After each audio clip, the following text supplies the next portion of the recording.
Hey guys, it's Allison here with day 5 of Load 518. And the prompt today was YOLO, or You Only Live Once. So scrapbooking about things that you wish you could do or you were excited that you did because it was different or daring or whatever. And then the technique prompt was to use yellow. So in the pictures that I had printed off for this particular load, I don't really have anything that fits the YOLO prompt per se. So I'm going to scrapbook with as much yellow as I can. I'm also running short of time for this day. Now I am recording this the day after on May the 6th. So this particular day, May 5th, was a completely crazy day in our household. We had one daughter at a field hockey tournament, another daughter with one field hockey game first thing in the morning, and my husband went into the hospital Friday night with kidney stones. So I did not have a lot of time to scrapbook, even though it was National Scrapbook Day. Yes, I know. Tiny violins are playing for me right now. So when I do not have a lot of time and I really want to get a layout done, one of my go-to techniques is to use a giant photo. So that's what I did this time, because I knew that if I had most of the real estate of the page taken up with photo, I wouldn't need a lot of extra bits and pieces, so it wouldn't take me a ton of time. So I have this very large, it was actually printed at 8 inches by 12 inches, photo of Edinburgh Castle.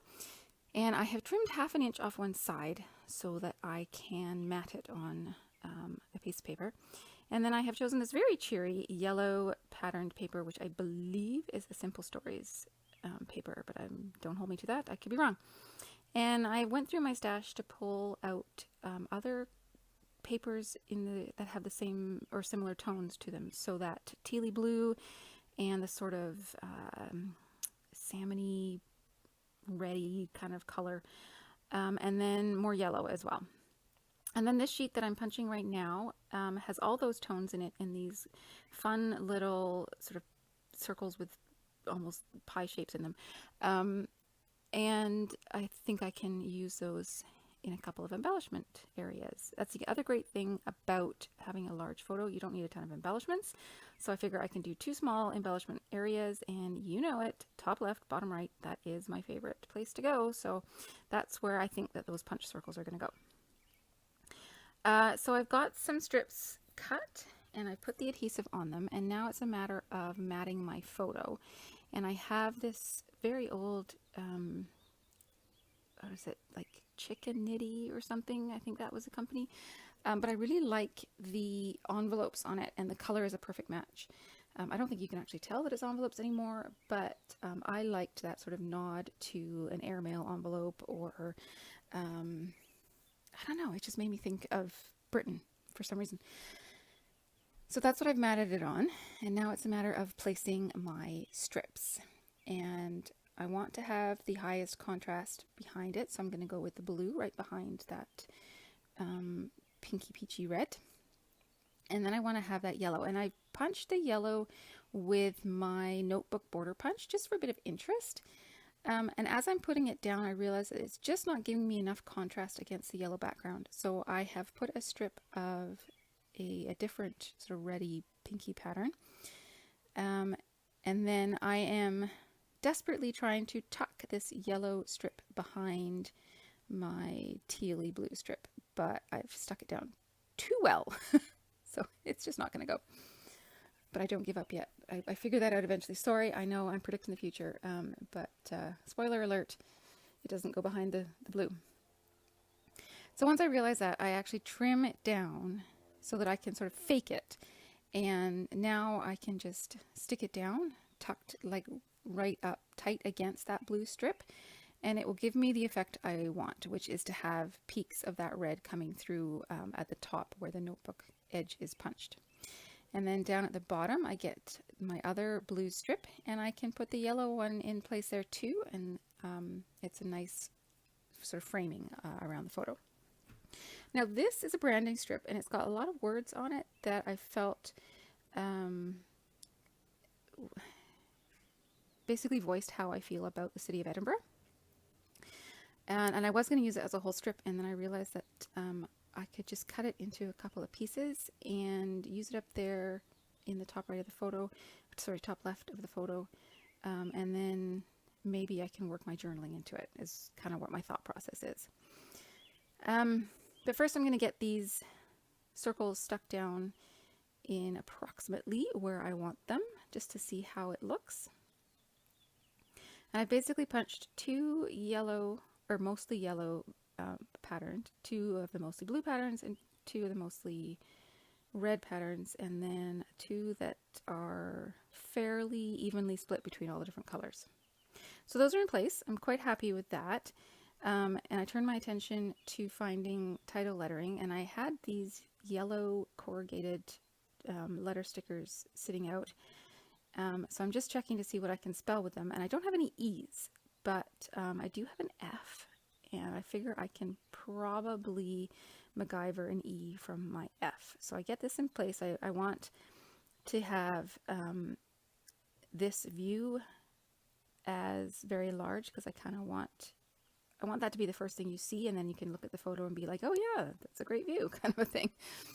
So I want to get that in place first.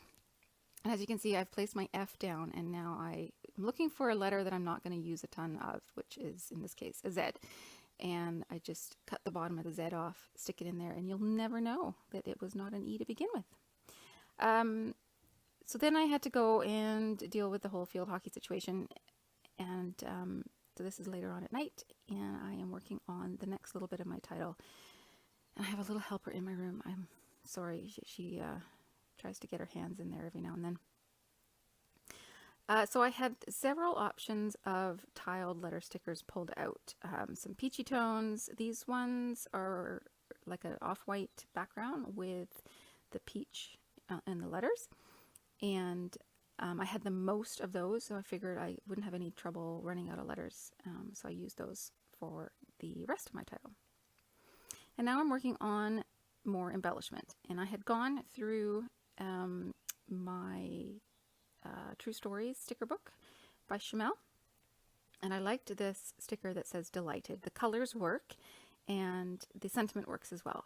It's definitely, this layout is all about how I just love this city, I love this view, I love the castle, I love everything about the city. And so having a giant word sticker that says delighted totally fits the bill. But I'm putting it up on pop dots to give it a little bit more definition and interest down in that bottom corner there. And I've got a couple other stickers that I pulled off. I have this pink sort of banner, and a little one that is yellow with white stars on it. I'm just trying to figure out the best arrangement for those, and I've put that little yellow one up on pop dots. I toyed with the idea of adding more flowers up there, but then the sticker I had completely covered all the circles that I punched, and the other flowers in that sticker book had silver accents to them, which I didn't want to add to this layout. So I rejected those, but I added the little pink banner, and then put the yellow sticker on top of it for layering. And now I am pulling out some brads. I don't use brads very often, but I have been looking at my brad stash recently. I've been in that bin. They're all in a bin together with all the sort of metal embellishments, and I've been looking at them a lot lately, so I decided that I really need to get them onto layouts. So this seemed like a good one to do that with. I've got this set of sort of summertime themed brads, and they've got quite a bit of yellow in them. So I've pulled 2 that have pattern on them that are sort of bigger and flat, and then 2 that are just yellow and more domed than the bigger ones. So I'm getting one of each into each embellishment area. And the mat that I'm using is from We Are Memory Keepers, I believe, and it just protects my work surface so that when I use my little stabby punchy thing, I don't put holes into my work surface. Not that I have ever done that before.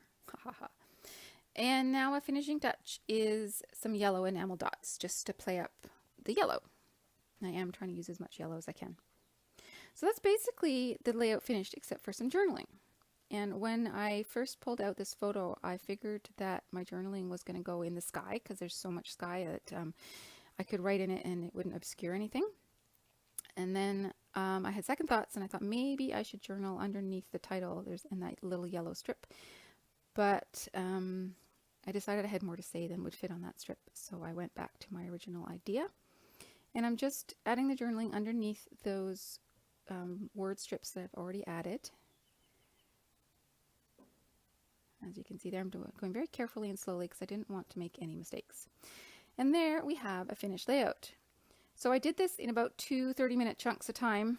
And that was including all, like pulling all of my supplies and all that kind of stuff. So it didn't take that long. So if you are short of time, then I highly suggest using a giant photo. Okay guys, thank you so much for joining me. Sorry this is a day late, but now to get on with day number 6. Hope you're having fun in LOAD. Bye-bye.